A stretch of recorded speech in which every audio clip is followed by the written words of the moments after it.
Butch, welcome to our podcast here at Leisure World called 55 and Up to No Good. We're excited to have you. I'm excited to be here. You're here to tell a really incredible story, and potentially two incredible stories, about your life and things that you've lived through. But I wanted to start with asking you a little bit about, before you came to Leisure World, what your life was like before these things happened. Okay. I worked for General Motors for 32 years. And then after I retired from General Motors, I went to work for a company that did management work within the General Motors, and I worked there for 10 years. And then we decided to come to Arizona for a vacation. And my wife's got severe back pain and got rods and pins holding her back to get her spine together.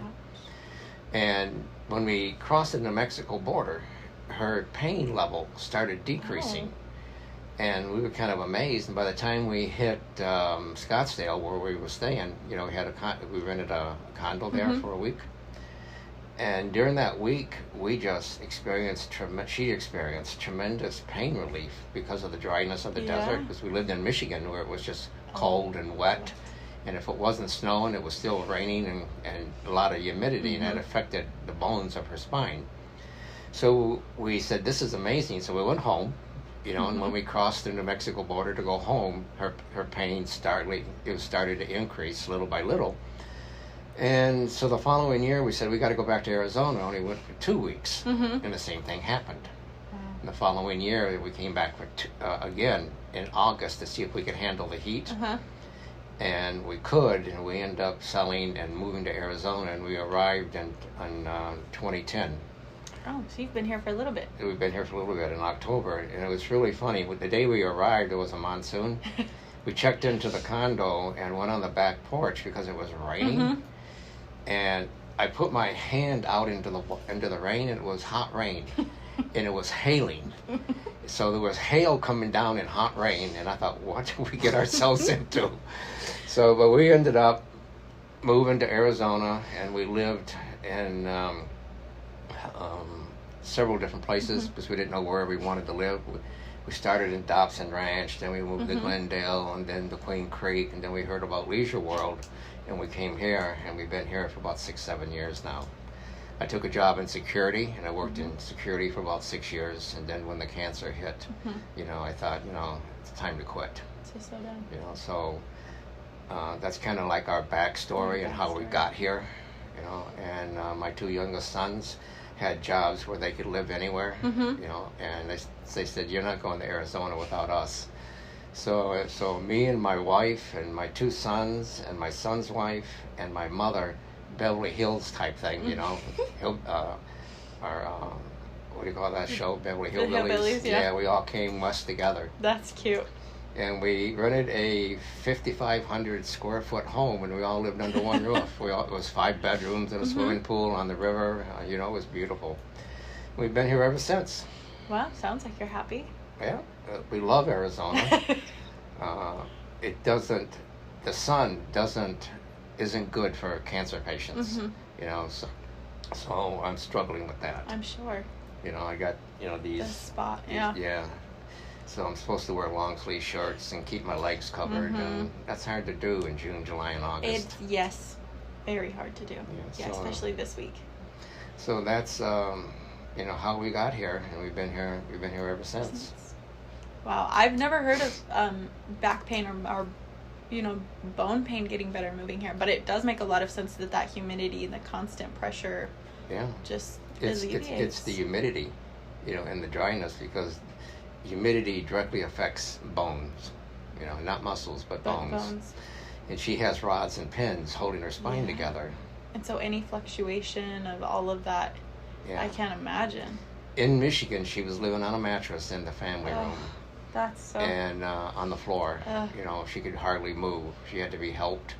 And here she can walk and function and, And everything's fine. What a good choice you guys made coming down here. No, it's not easy on her. No, I'm sure that it's not. But she's gone from level 10 pain to level 4 and 5. Wow. And that's a big deal. That's a huge deal. Yeah, sometimes it's only a 2 and a 3. That's incredible. And it's been good, That makes me, I'm a native, so I'm like, oh, well, I'm glad we did something. Don't leave. Yeah, that's what I'm learning. So you moved here 2010. Mm-hmm. And this story that you're about to tell us is 2021. December of 2021. In that time, have you had a cancer scare before that, or No. severe pain? This was... No, and I think when I tried to lift that treadmill, Mm-hmm. This is how it all started Yes. in December. I tried to lift the treadmill over a gap in the cement, Mm-hmm. and pulled something in my back, and I went down to the ground. Went to the family doctor, and he took x-rays, and he didn't see anything. Mm-hmm. And, ice it up is what you're supposed to do, but that didn't help. And so I went to an orthopedic, Yeah. And he took an x-ray. He says, I'm sending you to a pain doctor. Because he knew what needed to happen, Mm-hmm. and the pain doctor did an x-ray, and my L1, 2, 3, 4, and 5 were closing, which explains why I went from 5'8" to 5'4". Yeah, when I read that in your thing, I thought, what a crazy... That's a lot. That's a lot of height to lose. It is amazing. I can't reach the top shelves of Walmart anymore. That's when I thought, well, you're short. You are shrinking. Yeah. Yeah, that's one way to measure it. You would know. So I got 2.5 inches back by doing Crocs platforms. But and this is incredible because your bottom of your foot is right there, and you got 2.5 inches between that and the cement. Anybody, I recommend these things. If you got a bad back, yeah, that's the way to do it. Yeah. And they're platform Crocs. Yeah, platform Crocs. Yeah. Good to know. You can get them at different heights, That's so smart. So, and there was a little vanity in getting it too, but, That's all right. I guess that's all right. But, so the pain doctor knew what to do. He recommended a procedure called vertebral plasticity, which is injecting chemical grade cement into your vertebrae to support and give you mobility. Crazy. So when he went in to do the first two, he noticed that the bones were soft. So he took a chunk, sent it into the lab for biopsy. It came back that I had multiple myeloma, and I didn't even know what that was. They sent me to MD Anderson, and they interviewed me and said, first of all, they're straight. I says, be straight with me. I says, don't hold anything back. And they says, well, it's incurable. He says, know that first. Yeah. But they have medicines out there that extend people's lives it varies between patients. Yeah. So they can't say you're going to live another year or 3 years or 10 or 20 years, But I know for a fact that this disease isn't taking my life, and I'll explain that, But yeah, it's been, when I found that out, and they did scans and a PET scan and a biopsy, and I had lesions on 70% of my bones. And that told us that I've had this for a while. Yeah. It didn't just happen when I lifted the treadmill. It's been, the treadmill exposed it. Yeah. And I thank God for that. For sure. I can't imagine if I hadn't received treatment, So they started a process where I came in every single Monday. And, to start with, it was every Friday. Now it's every Monday. Where I get chemo treatments. I get the chemo, and I get the IV chemo, and the shot chemo, and the drugs chemo, everything chemo. They just loaded me. And they said, you're gonna experience, what everybody experiences with chemo, and they're heavy doses, and they're every week. So I went before the Lord, and I said, Lord, I'm going to give it my best, pray that it's blessed, and I'll let you take care of the rest, and I'm not going to worry about it. Yeah. And in 16, 17 months, I haven't worried about it, and so they started treating me, and they were amazed. I've never had a single reaction to any of the chemo, Wow. not one. That's incredible. In 16, 17 months. And when they did the stem cells, they warned me about the severe chemo, because they're going to kill every cell in my body. Nothing. No side effects, nothing. And the doctors kept telling me as I would go in there weekly, how do you feel? And I would tell them the same answer. I says, the only way I know I got cancer is you're telling me I got cancer. Yeah. You know, I have no physical effects at all. That's crazy. You know, and it was a severe cancer, Yeah. 70% of my body. And for people who don't know, that's when your bone marrow, the plasma in your bone marrow is affected. Yes. Yes. And usually what happens, obviously you weren't feeling anything, but your bones go soft as they did in your back. Mm-hmm. And what happens? I guess I don't know a lot about it, so I would love if you could. Well, just that they said that my bones were like catacombs, almost hollow. Oh. You know, and that my biggest enemy is falling. Because they're brittle at that Snap like point. that. Yes. Yeah, snap like a dry twig. Oof. And I got to be honest with you, I've fallen a couple times. And Nothing. Wow. And because I lost my balance. Uh-huh. You know, Yeah, and I just went down, landed hard on my hips, and nothing. Swap. You know, and I stood up and said, "Thank you, Lord." You know. Yeah. And but this disease, you know, you never get the zero cancer cells, no matter how good the treatment is, no matter how good you respond to anything, it is medically impossible to get the zero cancer cells. 2 months ago, I got to 0.04. Last month, I got to 0.03. That is incredible. And I'm looking forward to 0.02. I'm sure that you are. So yeah, it's been a journey, and I've witnessed to the doctors, and I've witnessed to. I tell my story to anybody who wants to listen in the hospital, the nurses, and you know, God has been good to me in this process, and in this process, there's a reason for it. You know, my journey is as much spiritual as it is physical. Yes. You know, and I knew that I wasn't living a life that the Lord wanted me to live. I had fallen short. You know, I got involved in fantasy football. You know, and that started consuming more and more time. So morning prayer was replaced by football programs, you know, and checking out stats and doing this. I was running 24 teams. And that is a lot. My husband does 3. And people, and I don't know a lot about football by any means, but you get sucked into it because everyone else is excited, and then all of a sudden you're Googling stats for yourself. Not that I understand half of them, but yeah. It is, and it's very time consuming and very energy consuming. Yeah, I did one. And I said, you know, I can do 2. You know, I can do 3. Pretty soon I was doing 24. That's incredible. Yeah, and, you know, and I wasn't reading or praying or doing any of the things that I'd done prior to fantasy football. Yeah. And I've always been somebody who's been kind of a lay minister, you know, not a minister who preaches every Sunday at the church, or, you know, but I was on the board, and, you know, Sunday school director, and taught adult Sunday school and junior church, and you know, I was very active, you know, and the Lord just said, you know, I'm not pleased. You know, I asked the Lord how I was doing. Big mistake. It turned out to be the best thing I ever did. But I'm sure a humbling experience. It was a very humbling experience because, and this was, I already knew I had cancer. Yes. You know, and I was determined. The one thing that I know and I believe, when trials and tribulations come, I never ask why. You know, I just, you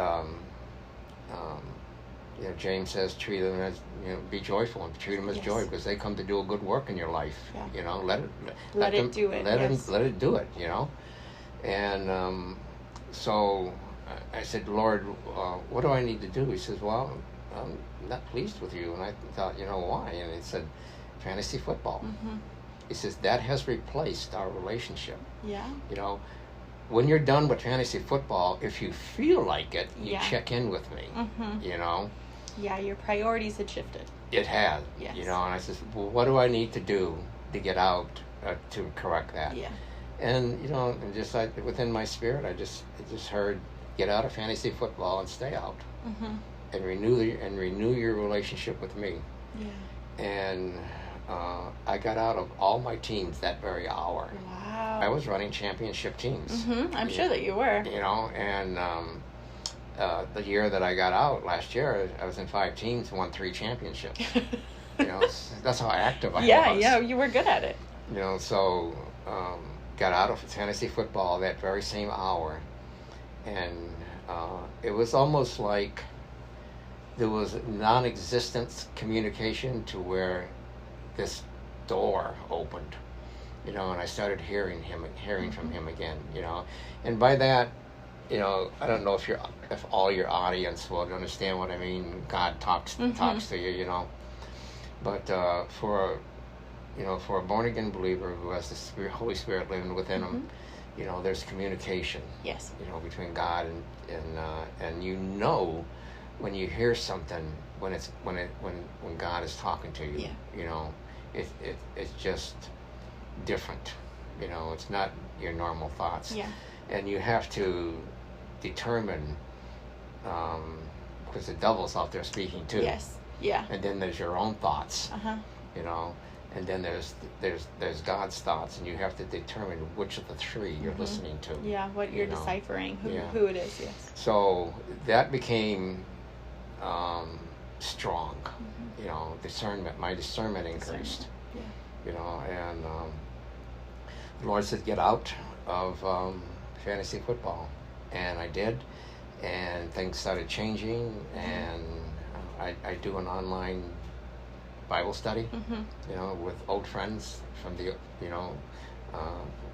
people that I've known, for years and years, which is growing, by the way, and,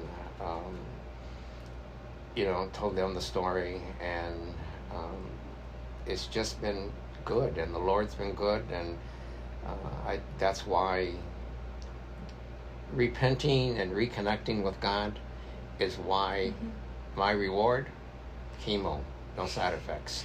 And that is one heck of a reward. Yeah. Yeah. And then I was, and I never asked him why I'm going through this, but I said, "Lord, is this sickness,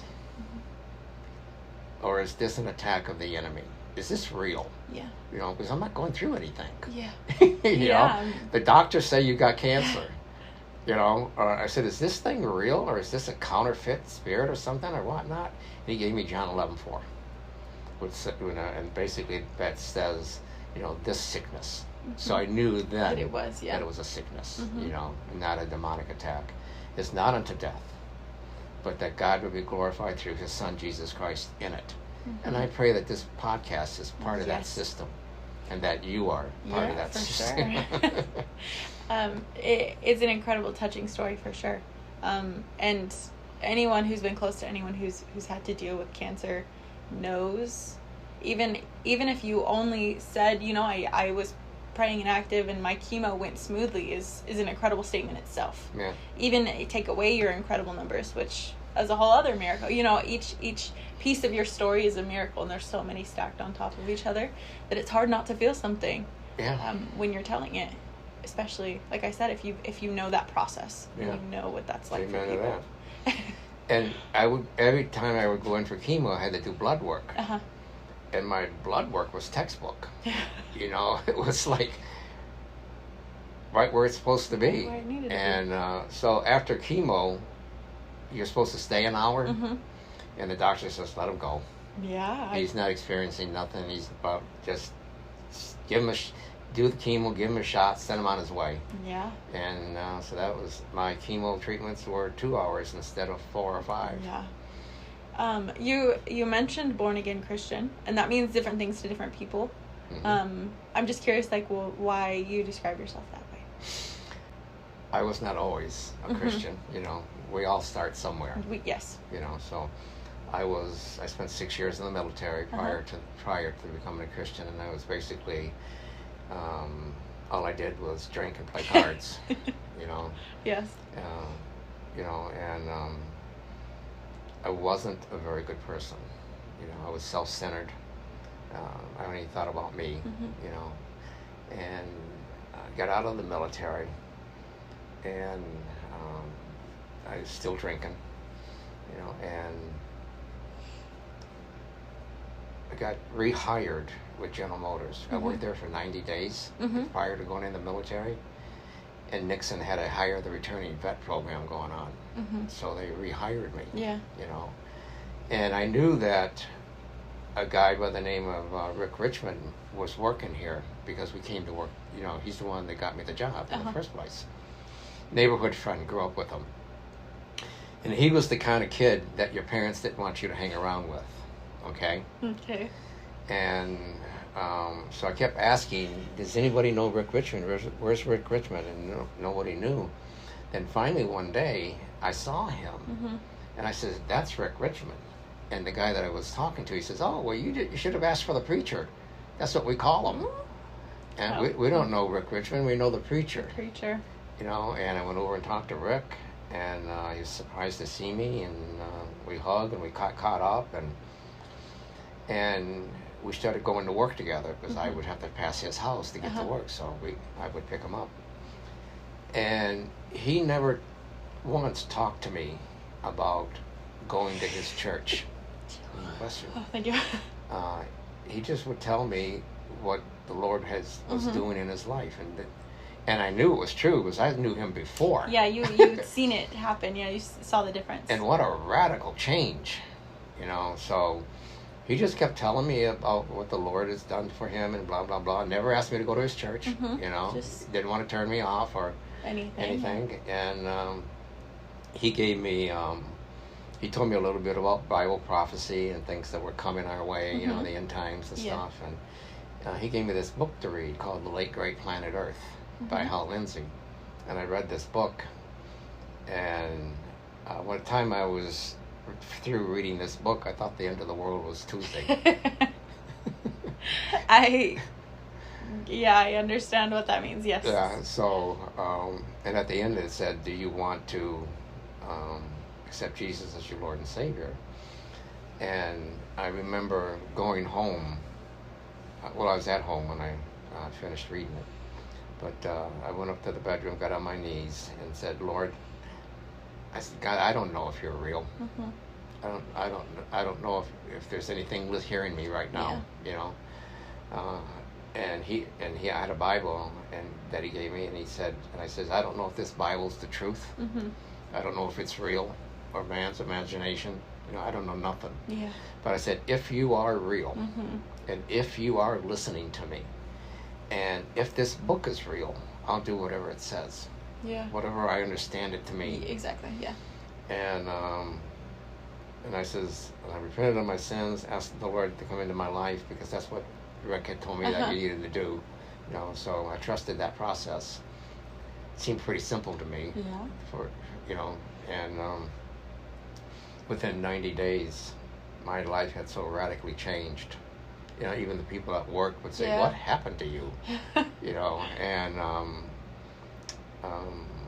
so being born again is realizing that you in control of your life, you live a life that I was living.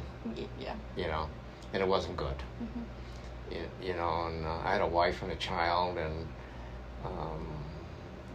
the marriage was ups and downs. It wasn't good, you know. I fell in love with my wife all over again, you know, and it was an amazing experience the following 90 days. And every time I would open the Bible, God would speak to me through the words. And it's like you could be reading something, and then a verse would just pop out would just like, hey, just you, Butch, yeah, read me again. You know, and things were amazing, and I started growing, and I talked to my wife, and I was the kind of guy that would get into one thing, stay in it for a little while, and get into something else. And bounce. Yes. Yeah. Yes. And so she was waiting to see if this was real. Was going to stick. Yeah. So after about 90 days, she came walking down the stairs one day, and she says, I did it. I said, what did you do? She says, I just gave my life to the Lord because I believe what you got is real. Yeah. You know, and we've been following the Lord together ever since, and the kids are following the Lord. And 3 out of 4 are, you know. That's pretty good odds. You know, and I have faith for the other one. And, you know. Yeah. But, when you got God in your life and you got the Holy Spirit living within you, the scripture says, stronger is he that lives inside of you than he that lives in the world, meaning the devil. Yes. You have overcoming power. And one of the things that I prayed for in those early years is for discernment, to know. Yeah. And I asked the Lord for an act of conscience. I said, send my conscience into overdrive. Let me know if I'm someplace I'm not supposed to be, if I'm engaged in a conversation I shouldn't be engaged in. And so my conscience went into overdrive, you know, and that was good. And he gave me the gift of teaching, and which I thought was funny, because in high school, if I had to give an oral exam, I'd skip school. I'd take the E because I couldn't talk in front of people. Couldn't do it, didn't want to do it. Isn't that funny how that changes? Yeah, so I would take an E. And so he took my greatest fear and made it my gift that I share with people. Yeah. You know, and if there's one thing that Christians have is stories. They do. You know, and share their stories. You know, and even people who aren't Christians have stories, but they don't recognize them as where they're from. You know, and they were sent to do something, but they ignored it or let it slip by. But yeah, it's been good. Cancer. And I've said to the Lord, and I've said to my family, that this cancer is the greatest thing that's ever happened to me, because it's realigned my faith. It's reconnected me with God, and whatever I need to go through, I'll go through. You know, and if I live a year, or 2 years, or 3 years, or 10 or 20, you know, if I live, I'm the Lord's. If I die, if I'm the Lord's. So whether I live or die, I'm the Lord's. Yeah. You know, and also it took away fear. Yeah, it does. You know, it does. They can't cohabitate. You know, as people say, faith and absolutely. fear. It dealt with my fear of death and everything. It seems strange that you're afraid to die, then you get cancer and everything changes. You know, you're not afraid no more. Not anymore. No. I really appreciate, as you're telling these stories, that so much of it is people changing their lives. I mean, that was someone changed their life that in turn has changed your life, that in turn you are, you know, actively telling the story to change other people's lives. And that is just a nice wheel as you were telling the story. You know, it happens over and over. You and your wife, you and your children, you know, you to me. It's, you know, this podcast, and I'm sure as you continue to tell these stories to nurses, to friends, to other cancer survivors. Yeah. Well, my story got around the neighborhood, you know, and especially the people in my street, they would stop me and say, how you doing? We heard you have cancer and blah, blah, blah. And I would tell them the story like I'm telling you, you know, what happened. And this one lady starts telling me her story of cancer, you know. And yeah, it's been really, really good. So I figured I would, so I called Marguerite and I told her that I'd like to make myself available to visit shut-ins and people who need it. Yeah, if there's just lonely people in this community, you know, I'm available to go be a visitor, you know. And then she says, would you be willing to do a podcast on your story? And I says, well, I've never thought about that. And she introduced, you know, she told me about you. She said, can I have permission to talk to her? And I said, yeah. You know, I wasn't sure. I said, yeah. I knew I couldn't say no. Yeah. You know, funny. And then here I am talking to you, you know, and I can tell by your questions and your responses that you're somebody to talk to. I appreciate that. I appreciate that a lot. Do you want to tell your other story? I can tell what I remember, you know, because it's like 40 years ago. It was in the 70s. I was a Christian, you know, and I was reading a book called Love Not the World, Nor the Things That Are in the World, by Watchman Nee, who was a Chinese evangelist during Red China, you know. Okay. And at the end of the book, I was working the midnight shift at General Motors, and I would read this on my lunch break, and you know, and other breaks, and I just finished it, and on the last page, it said, "Are you willing to lose everything for the sake of Jesus Christ?" And I said, "Lord, I'm willing to lose everything. This stuff means nothing to me." And the buzzer rang, and it was midnight. You know, 12 hours later at noon, my home burned down, and I lost everything. And as a result of a banking area, there was no insurance. So the bank paid off the mobile home, but the contents, everything in there was lost. And I'm watching this, the fire department's there trying to put out the fire, and I'm standing on the sidewalk. And when I stepped out of the trailer, the living room blew, so that's how close it was, So I'm standing on the sidewalk, and I look up into the sky, and I say, Lord, I don't know what's going on, but me and mine are going to follow you, And even back then, I knew that what you're going through or what just happened to you or the bad report wasn't important. How you respond to that report or to what's happening to you is what's important to God. And because I said that, things started happening. I started reading, we went to live with some friends of ours, and then we went to live with her parents because we didn't want to overstay. Yeah. So we moved around a little bit. And, I just felt from the Lord, he said, find a house, buy a house. Yeah. And in the interim of all that, going back, I was laying in bed, to tell the story of the fire, which is amazing. My wife and kids and her mother had just gone shopping and got out of the house, and I had my stereo turned on too, because it would help me sleep. Yeah. And all of a sudden, the stereo went blaring loud, and I jumped up out of bed and ran over to the stereo, and somebody had taken the knob from 2 to 12. And that woke me up, and I shut it off, and I thought maybe my kid, somebody, playing a practical joke on Dad. But I said, Sherry, keep those kids out of here. And I jumped back in bed, and then I heard pop, pop, pop, pop, pop, pop, and then I saw smoke coming up underneath my door. And I opened the door, and this rush of smoke and flames came down. And when the smoke cleared, I could see that everything beyond that smoke was gone. Yeah. It was only like half a trailer. And it turns out that the furnace blew. When it blew, it took out that half of the trailer. And I was 5 feet from the furnace in the other direction. But that woke me up. And I always, I didn't know what to think of guardian angels. But that day made me a believer. I'm sure it did. And so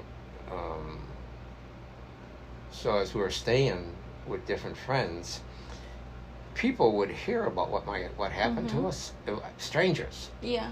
So this lady got a hold of my father-in-law's phone, called and said, my husband has recently died, and I'd like to donate his clothes to you.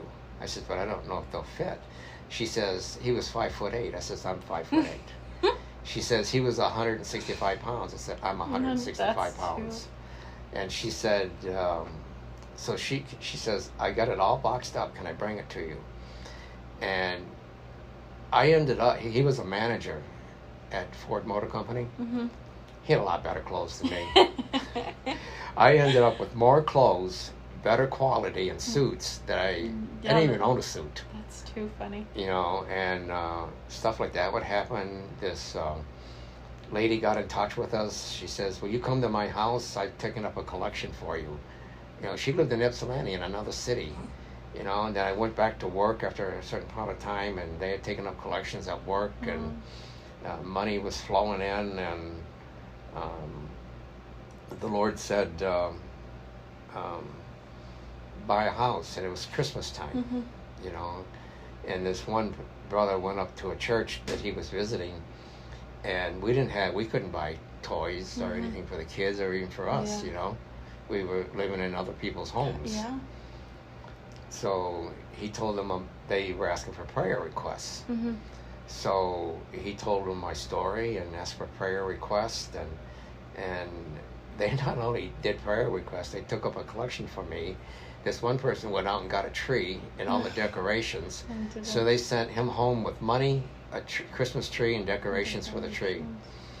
And so Sherry says to me, what can we ask the Lord for in the way of a house? I says, at this point, ask him anything. Yeah. You know, and she said, well, I want a really good elementary school for the kids, and I want it close by. Yeah. I said, okay, is that it? She says, well, at least 3 bedrooms, you know. And I said, okay. And she says, well, what do you want? I says, well, I want a garage, of course, a basement, and I would like a little room that I could just go and claim and say, you know, study and read and blah, blah, blah. And I called it the little room. So we were looking at homes and nothing appealed. And my realtor gave me an address and I went to the wrong house. But the house was for sale. So I went in and the little old lady who was there, she says, well, go ahead and look around. Yeah, look. You know, and she said, you've got kids. I hope you end up with this house because I raised kids in this house. And the other people that have looked at it don't have kids. You know, and there was an elementary school across the street, 4 or 5 houses down. And I researched that one, and it was the #1 elementary school in the city. Wow. And so I'm going out, and I says, well, thank you for letting me look at your house. And I opened up the front door. She says, did you see the little room? The little room. I shouldn't be surprised. and I says, no, I didn't see the little room. And she says, go through that door right there. So I went through that door, and it was a 10 by 12 little room. Little room. You know, all glassed into the backyard. Wow. You know, and when she said, well, did you see the little room? I knew this was our house. You know, so everything clicked, and I didn't have any money. Yeah. You know, a little bit of a hurdle. You know, so the realtor said she wants, what are you going to bid?